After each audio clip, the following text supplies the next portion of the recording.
Kamusta po kayo? Ako nga po pala si Marian. Tubong Paranaque po ako. Nag-iisa po akong anak ng aking Mama Jing. Nag-iisa po akong itinaguyod ng aking ina. Sanggol pa lamang daw po ako nang pumanaw ang aking ama. Nang mag 17 years old po ako, ay muling nag-asawa ang aking ina, si Tito Kaloy. Si Tito Kaloy nga po pala ay taga Palawan na dumayo ng Paranaque upang mamasukan bilang isang construction worker. Magkaedad lamang po sila ng aking Mama Jing sa edad na 38 years old. Kaya naman nang magsama ang Tito Kaloy at ang Mama Jing ko ay napagpasya nilang sa Palawan na lang kami tumira. Doon ko na rin po ipinagpatuloy ang aking pag-aaral. Sa isang isla po sa Palawan nakatira ang Tito Kaloy. At dahil college na po ako ng mga panahong iyon, ay sa kabayanan po ako tumutuloy. Nagre-rent po ako ng kwarto malapit sa aking pinapasukang paaralan. Bibihira lamang po ako umuwi sa tahanan ng mga ito. Pero tuwing bakasyon ay umuwi po ako sa bahay ng Tito Kaloy at Mama Jing. Pangingisda po ang hanap buhay ng Tito Kaloy at ang aking Mama Jing naman ay nagtitinda ng gulay na inaangkat nito at itinitinda rin niya ang isdang mahuhuli ng Tito Kaloy sa pangingisda. Pangarap po ng aking ina na makapagtapos ako sa aking pag-aaral. Kaya naman pinagsusumikapan ng Mama Jing at Tito Kaloy na mapunan ang mga gastusin ko sa aking pag-aaral. Tuwing bakasyon po ay tumutulong ako sa aking ina sa pagtitinda. Bakasyon po ng mga araw na iyon. Nagtitinda po ako kasama ang aking ina nang makilala ko po si Rick. Malimit po itong bumili ng aming panindang gulay at isda. Nasa 20 years old na po ito ng mga panahong iyon. May pwesto po ang kanyang mga magulang sa islang iyon. Nagtitinda po sila ng mga lutong ulam. Kaya naman naging suki na po namin ang mga ito. Sa halos araw-araw itong bumibili sa amin ay ilang beses itong nagpaalam sa aking ina. Aniya, Aling Jing, pwede po ba ako umakyat ng ligaw sa anak mo? Pagbibiro na wika nito. Pero lagi naman sinasagot iyon ng aking Mama Jing. Aniya, Rick, bata pa si Marian. Nag-aaral pa yan. Saka ka na lamang maligaw pag nakapagtapos na yan ng pag-aaral. Sagot naman ng aking ina kay Rick. Pag-aaral muna, saka na ang pag-ibig, dagdag pa nito. At tanging ngiti na lamang ang tinutugon ni Rick sa aking ina. At nagpaalam na ito nang makumpleto niya ang kanyang pinamiling gulay at isda. Ayon sa aking ina, kahit nasa kabayanan ako at nag-aaral, ay palagi raw itong nagbibiro sa kanya na kung pwede raw ako nitong ligawan. Kaya naman, tuwing magpapaalam ito sa kanya na liligawan ako ay iniisip niya na nagbibiro lamang ito. Lumipas ang ilang araw. Araw po iyon ng Martes. Umakyat po ng ligaw si Rick sa aming tahanan. Nagpaalam po ito sa aking ina, pero sinabi po ng aking ina na di raw po pwede dahil nag-aaral pa ako. Saka na lamang daw po pag nakapagtapos na ako ng pag-aaral. Ipinagtapat nito sa aking ina na matagal na daw po itong umiibig sa akin. Aniya, matagal ko na pong gusto ang inyong anak. Habang tumatagal po ay nararamdaman ko pong umiibig na ako kay Marian. Nangangako po ako sa inyo na di ko po lulukuhin ang inyong anak at hindi ko po sisirain ang pag-aaral niya. Handa po akong maghintay. Nang marinig naman ng aking ina ang saloobin ni Rick, ay doon nito napagtanto na seryoso ito at malinis ang hangarin nito sa akin. Inisip ng aking ina na totoo pala ang sinasabi nitong gusto nitong manligaw. Pero dinadaan lang nito sa biro noong una. Ipinaliwanag ng ayos ng aking ina kay Rick kung bakit di pa ito sumasang-ayon na may manligaw sa akin. Dahil nga sa wala pa ako sa saktong gulang at nag-aaral pa ako. Sinabi rin ito kay Rick na gusto nitong makapagtapos ako ng pag-aaral dahil ayaw nitong gumaya ako sa kanila na di nakapagtapos. At ayaw rin nitong maranasan ko ang dinaranas niya dahil sa sobrang hirap ng buhay. Habang kinakausap ito ng mahinahon ng aking ina, ay biglang dumating ang Tito Kaloy. Nakainom ito ng mga oras na iyon. At tinatid ito ng kanyang mga kasamahan sa pangingisda na sa mga pagkakataong iyon ay halata naman sa mga ikinikilos nito na lasing na rin. Nang makapasok na ito sa aming sala ay nakita niyang nag-uusap ang aking ina at Rick sa upuan na naroroon. Tinanong nito si Rick kung ano daw ang sadya nito at bakit naroroon pa ito ng alas 7 ng gabi. Sinagot naman iyon ni Rick, "Aniya, magandang gabi po, Manong Kaloy. Gusto ko pa sanang manligaw sa anak ninyo." Pagkarinig ni Tito Kaloy na sinabi ni Rick ay bahagyang tumaas ang boses nito. "Ano? Manliligaw ka? Nag-aaral pa ang anak ko at gusto naming makapagtapos sa pag-aaral yan. Umuwi ka na at gabi na." Nang muling magsasalita sana si Rick ay muli namang nagwika ang Tito Kaloy, "Aniya, sige na, umuwi ka na. At ayaw ko nang makita muli ang pagmumukha mo sa pamamahay na ito." Sabay hila nito kay Rick palabas ng aming tahanan. Sinaway naman iyon ng aking ina at muli nitong kinausap si Rick. Humingi ito ng pasensya sa nagawa ng Tito Kaloy. Nakayuko pong nilisa ni Rick ang aming tahanan. Bago po ito tuluyang nakalabas sa aming bakuran ay pinagtawanan po ito ng dalawang kasamahan ng Tito Kaloy sa pangingisda.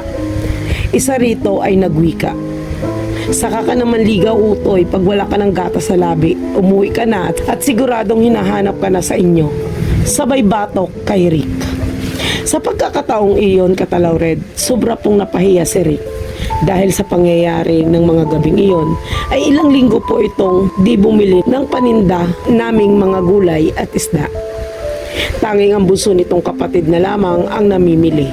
Nang tanungin naman ng aking ina kung nasaan ang Kuya Rick nito at bakit halos ilang linggo na ay hindi ito ang namimili, ang tanging sagot na lamang po ng bunsong kapatid ni Rick ay nasa lugar daw po ito ng kanyang tiyahin at nagbabakasyon. Halos ilang linggo din po ang lumipas bago ako bumalik sa Kabayanan para mag-aral. Nakatanggap po ako ng mensahe mula sa aking ina na nasa ospital daw po ito kasama ang Tito Kaloy para ipagamot dahil sa sobrang sakit daw po ng likod nito. Sa ilang araw na pabalik-balik ng mga ito sa paggamutan ay wala namang nakitang dahilan kung bakit sumasakit ang likod nito. Lumipas pa ang ilang linggo ay patuloy pa din ang sobrang sakit sa likod na nararamdaman ng Tito Kaloy. Hindi na po ito nakakapaghanap buhay. Malimit din po itong nag-iisa sa aming tahanan. Kaya naman nakiusap sa akin ng aking ina na tapusin ko na lamang ang first semester at umuwi na muna ako at bantayan ko muna ang Tito Kaloy dahil hirap na din po ito sa paghahanap buhay at halos di na din matustusan ng aking ina ang aking mga gastusin sa pag-aaral. Dahil ng mga oras na iyon ay sunod-sunod ang mga gastusin nito sa pagpapagamot sa Tito Kaloy. Halos ilang paggamutan na ang kanilang pinuntahan pero iisa lamang ang naging resulta ng mga pagsusuri. Wala silang nakikitang dahilan ng sobrang sakit na nararamdaman nito sa kanyang likod. Nang matapos ko po ang aking first semester ay umuwi na po ako sa aming tahanan. Inabutan ko pong nakadapa ang Tito Kaloy. Kinamusta ko po ito. Sumagot naman po ito, "Aniya, ito sobrang sakit ng likod ko." Tinanong ko po ito kung may iniinom na gamot para sa sakit ng kanyang likod. "Aniya, inihinto ko na ang pag-iinom ng gamot dahil pakiramdam ko ay lalo lamang itong sumasakit at wala din namang pagbabago." Mag-aalas 5 na po ng hapon nang makauwi ang aking ina mula sa pagtitinda. Kinausap po ako nito na kung pwede ako po muna ang magbantay at magtinda sa kanyang pwesto upang mas mabantayan niya si Tito Kaloy. Mag-aalas 8 po ng mga oras na iyon nang biglang sumigaw ang Tito Kaloy. Dumadaing ito sa sobrang sakit ng kanyang likod. Tinungo namin ang silid nito kung saan ito naroroon. Butil-butil ang mga pawis nito sa kanyang mukha. At nang hawakan ito ng aking ina ay sobrang taas ng lagnat nito. Agad naman akong pinakuha ng isang malinis na bimpo at isang plangganita na may lamang tubig upang punasan ito at kahit papaano ay humupa ang lagnat nito. Nang tinanggal ng aking ina ang suot nitong t-shirt upang punasan ang katawan nito ay tumambad sa amin ang mga bukol nito sa likod. Naaakalain mo na para itong mga pigsa. Nagtutubig ito at may mga insekto na gaya ng ipis na maliliit, gagamba at bulate ang lumalabas sa bukol na naroroon sa likod ng Tito Kaloy. Halos di po ako makapaniwala sa nakita ko, Katalaw Red. Habang lumalabas ang mga ito, ay patuloy pa rin ang pag-iyak at pagdaing ng Tito Kaloy ng mga oras na iyon. Kaya naman, ay napagpasyahan ng aking ina na puntahan nito ang isang babaylan na nasa pagkakataong iyon ay nakatira sa kabilang isla. Kaya naman, kahit may kamahalan ang mag-arkila ng bangkang masasakyan patungo sa kinaroroonan ng nasabing babaylan, ay pumayag na ito para maipagamot lamang ang Tito Kaloy. Ayon sa aking ina, habang nilalakbay nila ang karagatan patungo sa kinaroroonan ng nasabing babaylan, ay ilang beses muntik tumaob ang bangka na kanilang sinasakyan. Hindi naman maalon at maganda naman ang panahon ng mga oras na iyon. Aniya, parang may pumipigil sa kanila patungo sa kinaroroonan ng babaylan. Habang hinihintay ko ang pagdating ng aking ina at ng babaylan, ay nasilayan ko ang sobrang sakit na nararamdaman ng Tito Kaloy. Patuloy pa rin ang paglabas ng mga insekto at bulate sa likod nito. Naaakalain mong pinamamahayan na ng mga ito ang katawan ng Tito Kaloy sa sobrang dami na lumalabas rito. Halos sa 2 oras at kalahati kong paghihintay ay dumating na rin ang aking ina kasama ang babaeng babaylan. Hindi na ito nag-aksaya ng oras. Inumpisahan na nito ang paggagamot. Humingi ito ng isang plangganita na may lamang tubig at kasunod nito ay nilabas niya ang dalang kandila na nagmula sa daladala nitong bag. Gumawa ito ng isang ritual habang ipinapaspas nito ang isang tingting at palaspas sa likod ng Tito Kaloy. Nagparingas din po ito gamit ang mga gatong sa aming tahanan. Nang maging puro baga na lamang iyon, ay nakita kong hinubad nito ang suot na tsinelas. Unti-unti na itong nagsalita ng mga Latin. Kasunod nito ay sumayaw po ito sa baga na naroroon. Sa halos 15 minuto nitong pagsasalita ng Latin at pagsasayaw ay huminto ito at tinungo ang kinaroroonan ni Tito Kaloy.